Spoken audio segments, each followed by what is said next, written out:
kada je prošle godine, početkom oktobra meseca, predsednik Republike Aleksandar Vučić, koji je dobio u istoriji srpskog parlamentarizma najveće poverenje birača, poverio mandat za sastav Vlade Ani Brnabić, imao je u vidu pre svega ono što je važno slovo Ustava, a to je da je Vlada Republike Srbije kao kolektivni izvršni organ vlasti veoma važna u ulozi sprovođenja dogovorene politike između Srpske napredne stranke i naših koalicionih partnera i da je ono što je on takođe naglasio prilikom davanja mandata veoma važno da Vlada uigrano na dobrobit građana Srbije sa jasnom, preciznom politikom, spoljnom politikom države, ekonomskom politikom, socijalnom politikom, a pre svega odnosom prema najvažnijem vitalnom državnom i nacionalnom pitanju, a to je pitanje Kosova i Metohije,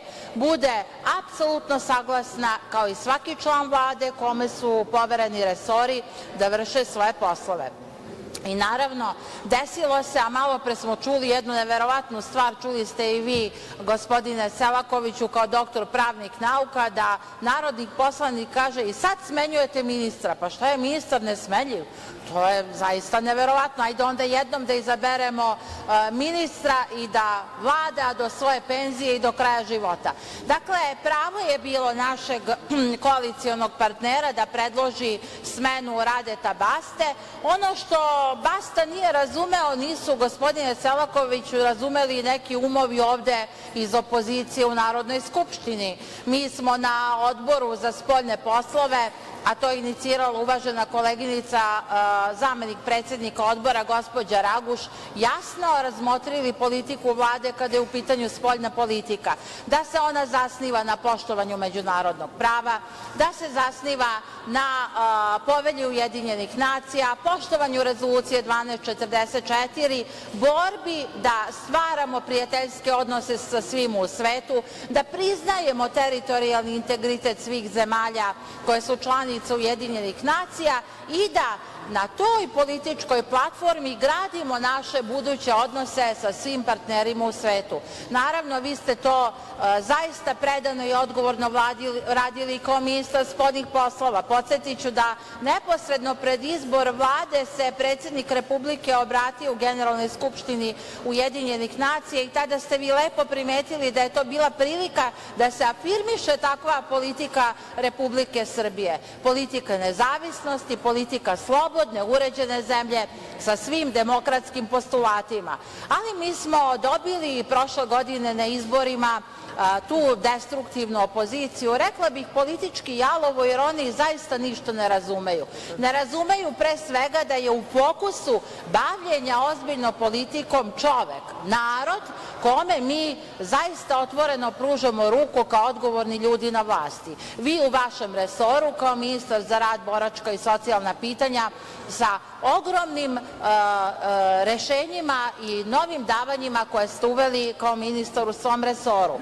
Da ne govorim o Ministarstvu finansija i o svoj pomoći građanima Srbije, pa smo danas čuli isto genijalnu ideju, nemojte molim vas da dajemo onima koji imaju, već samo onima koji nemaju, misli se na decu. Ko je taj koji će da ustanovi, molim vas, a to je ustavna kategorija, da su svi jednaki pred Ustavom i zakonom i te nijanse, ko ima više, ko ima manje, a pogotovo kada su deca u pitanju. To su ti borci za prava dece koji su zloupotrebili dve velike tragedije da bi politički seirili u svoje ime, a pre svega u ime svojih mentora, onih koji im govore da se destruktivno ponašaju, da imaju neodgovoran odnos prema svojoj državi i svom narodu, naročito imajući u vidu, a to ste i vi malo pre rekli, da treba da imaju svest o tome kada je država najugroženija, da se stave u interes svoje države, kao što je to uvek svaka odgovorna opozicija radila država kao što smo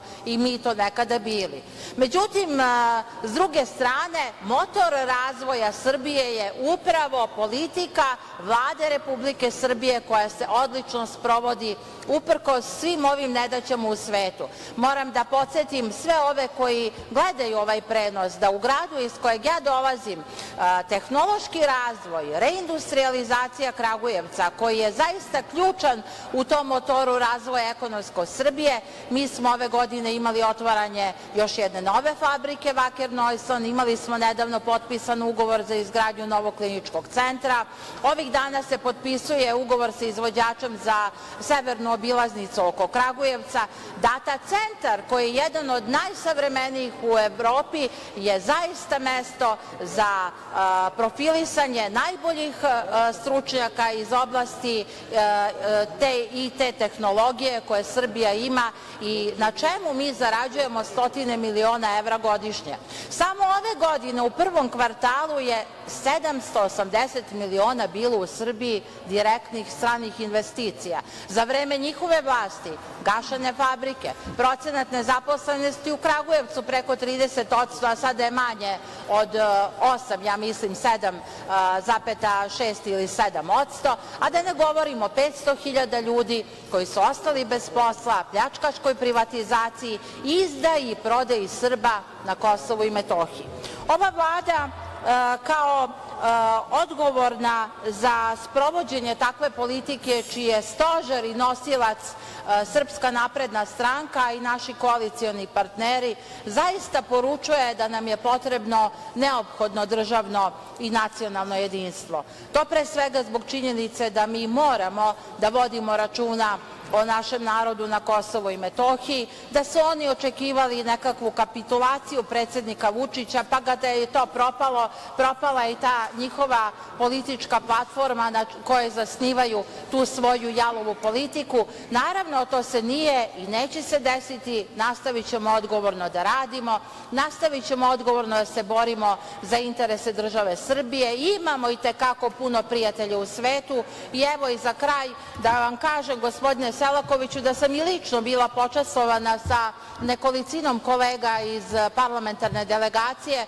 kada nas je lično primio španski kralj Felipe, kao i vaš tadašnji kolega, ministar spoljnih poslova Alvarez, koji nam je rekao da mi nismo mala zemlja, da i u Španiji, a tako i u mnogim prijateljima u svetu imamo strateške partnere. To je zalog za našu budućnost, da smo na pravom putu, da se borimo za nezavisnu, slobodnu Srbiju i za naš narod ma gde da živi. Hvala vam.